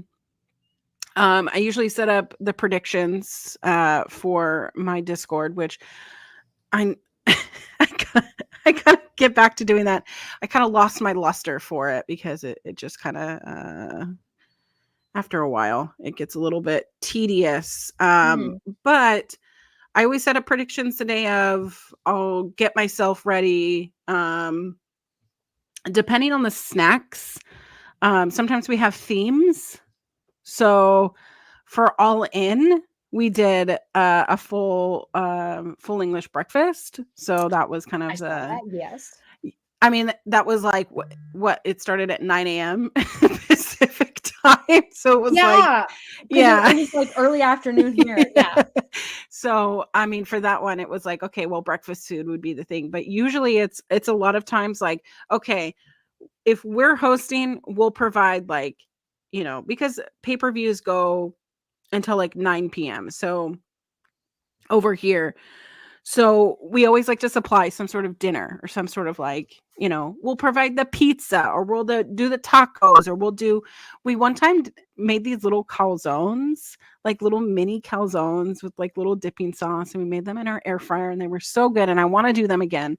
But then our friends will bring like fruit dip and, charcuterie and vegetables, and always have Doritos and dip and all the things, or like whatever. We're like, hey, try these Coke Oreos or whatever. And it's like, it just becomes like a potluck style kind of thing of like a smorgasbord of things, which if everything goes according to how it's supposed to, in the next 6 months, we're going to be moving into a much bigger place, which means I'm going to have to get like another couch. And we might have to have like 2 like televisions in 2 different rooms and playing simultaneously. So I might invite more people. So if you are local, I'm always willing to invite people over if they want a place to watch it, where, and like, there are bars, there are other venues that you can watch the pay-per-view. I'm sure other people like that experience, but nothing beats watching it at your own home. It's so like, true. I don't get me wrong. I loved going to WrestleDream. I loved hanging out with my husband and my best friend's fiance. Like, I loved sitting in the media section, so I got to talk to other media people with us. I loved being able to like have that conversation, but it's not as comfy, I want to be able to like twist and move around, hang out with my dogs. Like, if I don't like the match, Mark Briscoe and Jericho, I just got up and walked away. Yeah. Like, I don't want to watch it. I went to the bathroom during that match, and then I went into the kitchen and I made snacks. Yeah. And I came back and it was done. Yeah. It was kind of a shorter match at WrestleDream. I'm really glad that I didn't see Jericho winning the title, because I think I would have died. R.I.P. Curse Jericho. But yeah, those are my traditions, is inviting people over, because I'm the inviter. I like to have people over, and if other people wanted to host it, that sounds fine. But also, I'm the type of person that if my friends aren't coming over, my house would never be clean. Like, it just has dog toys everywhere, or like socks in the cushion. We don't have like a messy house. It's not like disgusting, but like, it's when I break out I noticed that the blinds need to be wiped off, or like, cleaning things outside of what I would normally do, like the top of the refrigerator, because it's like, no one's going to look there, but I think that someone's going to. So yeah, it's just one of those things. Yeah, I feel you on that. Like, houses that look lived in versus like pristine, I have guests coming over type of houses. Yeah. I feel you.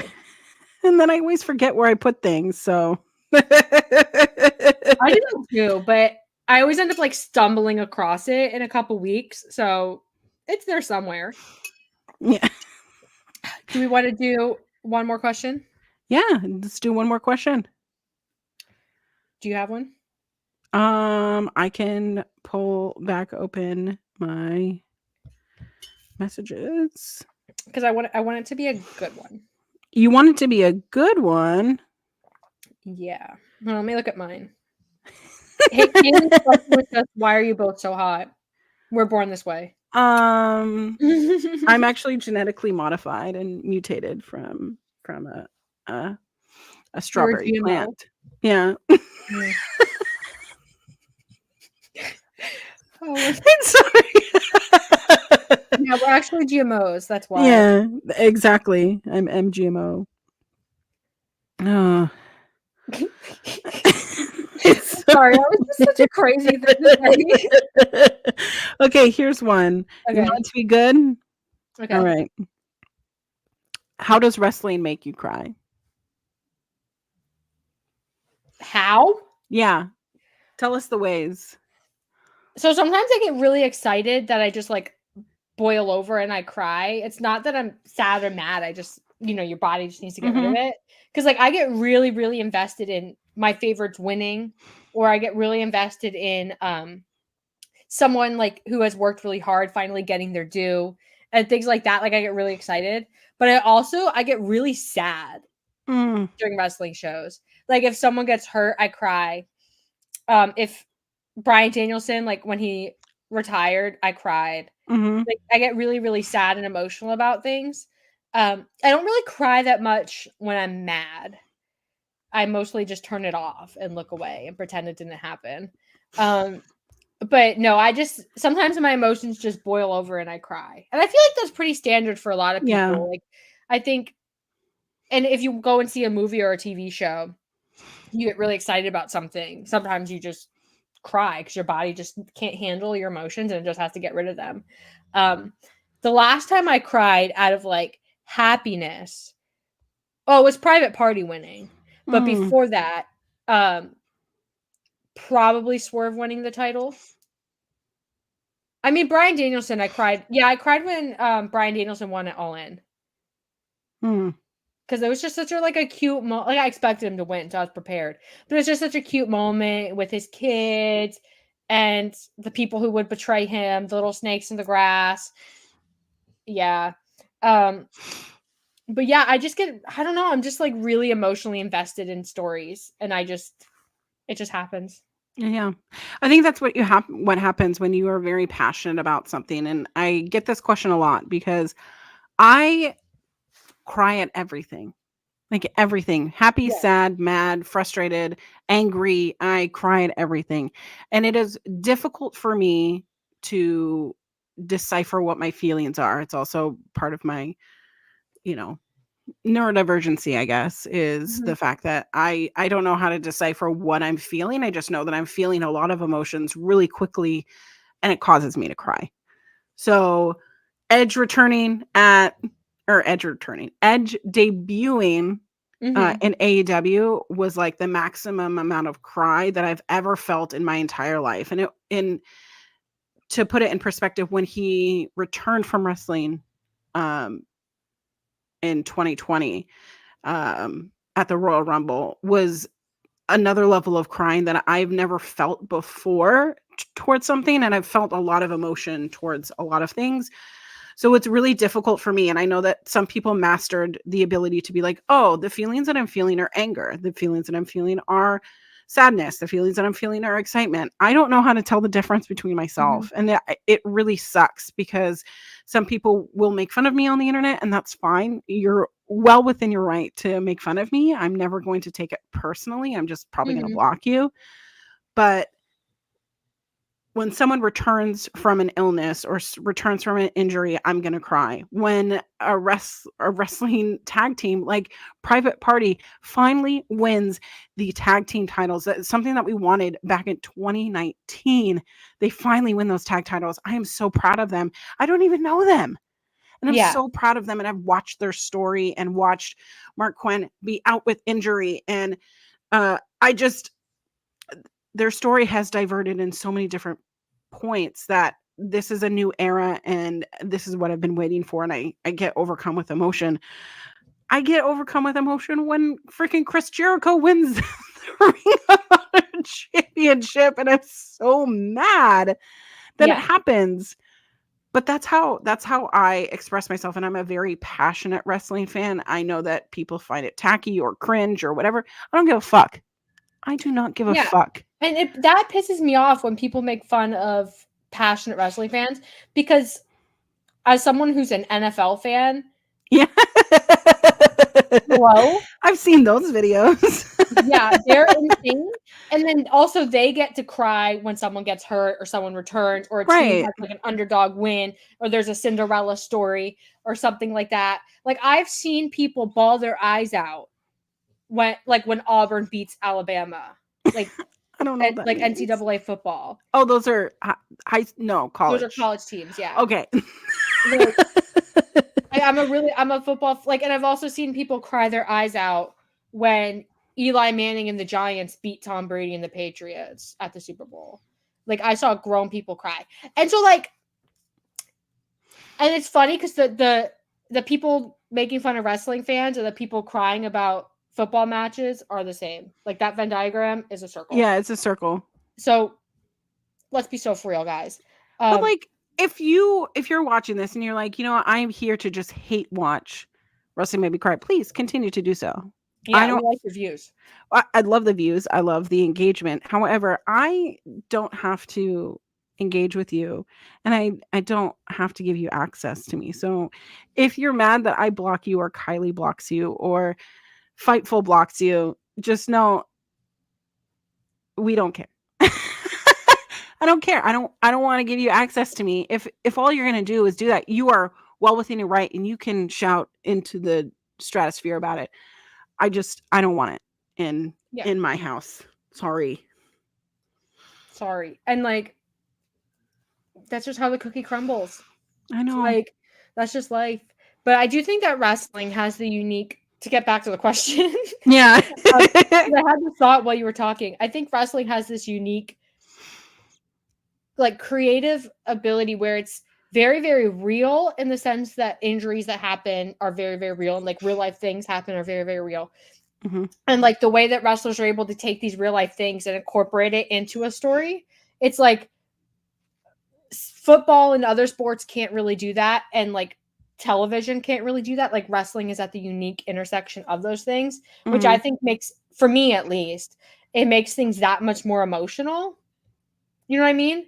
So that's why and how wrestling makes me cry, is like, I really do root for these people to succeed. And like, I think sometimes I've cried in frustration over things. Like, I cried a lot in like 2018 WWE, where like it was so bad. And I also 2019, like, especially like Seth Rollins versus The Fiend, and The Fiend versus everything. The Fiend versus Goldberg. Like, a lot of that made me really frustrated. But I just love wrestling. Yeah, I love wrestling. And I love that you love wrestling, because it makes me feel like, A, I'm not alone, but also B, that it is encouraged. And I want to encourage others to also feel like they can have emotion towards wrestling. Yeah. And if someone's going to make fun of you, okay, cool. Blocked. Yeah. What's funny to me is like, I don't see much because I go out, I tweet, I don't get Twitter notifications. My replies are filtered, so chances are I don't see it. I don't see talking to each other and quote tweeting my stuff. Like, I don't see it. So like, I tweet something, and I said this to Joel on Blue Sky today. I was like, I tweet, I let it simmer there like it's in a slow cooker, and then I go to Blue Sky and I have fun. Yeah. So if you aren't on Blue Sky, you should go to Blue Sky. Is it open invitation yet or no? Yeah, anybody can make an account, I'm pretty sure. Okay.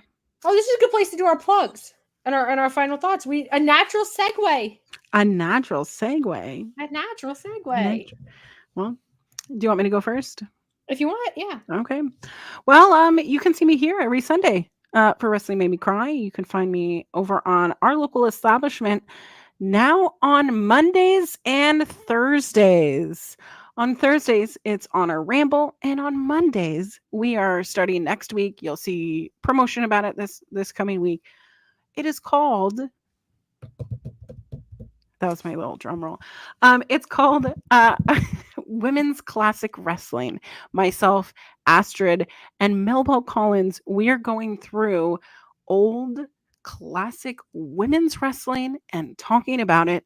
And we're starting with the Mae Young Classic. We're starting with episode 1, season 1, talking about the matches, what we think about it, and we encourage you to follow along with us. It's going to be a journey, so I hope that you stay and hang out. But you can find me on all social media _queer auntie, except some places that don't encourage underscores, like Twitch and Blue Sky. But you should go find me on Blue Sky. I'm having a lot of fun over at Blue Sky, talking with people and not with bots. I'm over on Threads as well. I had a Threads go semi kind of viral, which kind of scared me.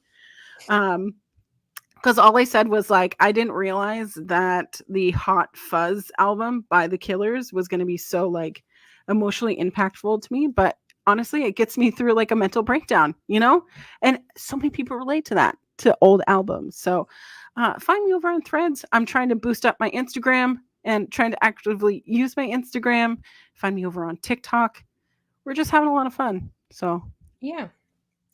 You can follow me on Twitter and on Blue Sky at Kiley Wrestling.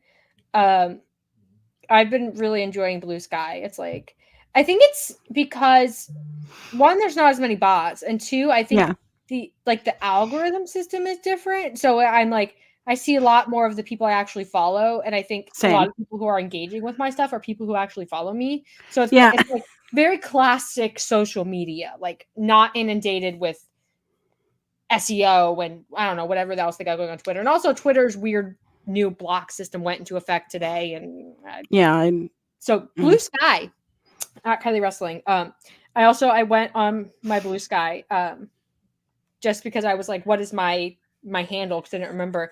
And my picture, I made this my like little cover photo. That's how long I've had this Blue Sky since this was a thing. And I didn't use it for like a year, and I just went back to it a couple days ago. And it's been like a really, really good time. So follow me there or on Twitter. I'll try to be active on Twitter as much as I can, but like. And I'm following back anyone who has an actual profile picture, and you actually have filled out content. So I encourage you to put an actual profile picture or, an animated profile picture, whatever, and filling out your account so that I know you're a real person. Yes. And so my Blue Sky, like this week was different because listen, I had a busy week, but I'm going to post more like live posting wrestling and like more wrestling opinions and things like that. Cause I found that like when I post something on Blue Sky that I think is kind of controversial, because I don't want to post it on Twitter because I don't want to get death threats. I post it on Blue Sky and it's like actually like intellectual discussion about, what I'm actually saying and not what someone in their head has like fan fiction themselves into thinking I'm saying. So yeah, follow me on Blue Sky. Fan fiction. Fan fiction. Some people fan fiction themselves into a tizzy, and you don't need to be doing all that. My final thoughts are that I'm really excited about Toni Storm. We didn't get a chance to talk about it. Oh my god. The Toni Storm vignettes and like the story that they're telling, I'm really excited about. I'm super excited. I assume that you're going to be watching the movie Queen of the Ring when it comes out? Yes. Okay. Yeah. Good. Wish I could invite you to go watch it with me. The fact that we live on complete opposite sides of the country is crazy. I know. Because sometimes I'm like up in the morning, guys, and I'm like getting the stream ready and like doing some stuff. And I'm like, oh, I need to ask Collins like if they want to talk about this thing. And then I get like the Collins says notification silence, and I'm like, oh my god, it's 6 a.m. there. Someone yelled at me today because they were like, why didn't you respond to this thing, this apology that I got on Twitter? And I was like, because it was literally 6 a.m. Yeah. It's 6 a.m. I'm so sorry. I sleep until 7:30 on weekends. So sorry. As you should. As you should. All that being said, guys, thank you so much for joining us for a little return episode. It was a little bit of like a mismatch episode, like a little bit of this, a little bit of that, but we just kind of wanted to ease back into Wrestle Made Me Cry and also catch up. And also I wanted to try doing the questions thing to see if it would be something you guys liked. It seemed like you did have a good time with that. Yeah. So maybe we'll do more of that in the future. I like it. And I'll actually remember to like screenshot the questions next time so we can put them up on the I didn't remember because like in my head, so I came home, I was at my sister's house one night. I came home and I was like, okay, screenshot the questions. I quote tweeted and I even said like last chance for questions because I was going to screenshot them. And then I forgot. I just forgot. But listen, in the future, if we do it again, I'll screenshot the questions. Don't worry. We will do that. And I'll give you more time to get your questions in as well. But this was very last minute thrown together. But I had a good time with it. All that being said, guys, I had a good time. It was almost 2 hours and it felt like 20 minutes. I know. I love it. I love it. Oh, and also I totally just didn't do our Fightful Overbooked plug. We have every Sunday at noon Eastern, 12 Eastern on Fightful Overbooked. Fightful Overbooked is a channel full of a bunch of interesting shows from amazing people like Rob and Maggie and Jeremy and Joel. and a bunch of others who do wrestling content and some not wrestling content. So make sure you guys go to the channel and check it out. You'll find something that you like. I promise. But yeah, we'll be live next Sunday at noon and every Sunday after that at noon, presuming that I don't get another hurricane or something disastrous. Can you not? Can there you is another hurricane in the Caribbean. Can you tell it to not? Say no thanks. I'm trying. Please no. I'm trying, but global warming. Global warming. Oh, well, I'll see you guys next Sunday. Hopefully I don't fly away in a storm. Pray for our country. Oh, I forgot it's election week. Oh, bye guys. Bye. Be good.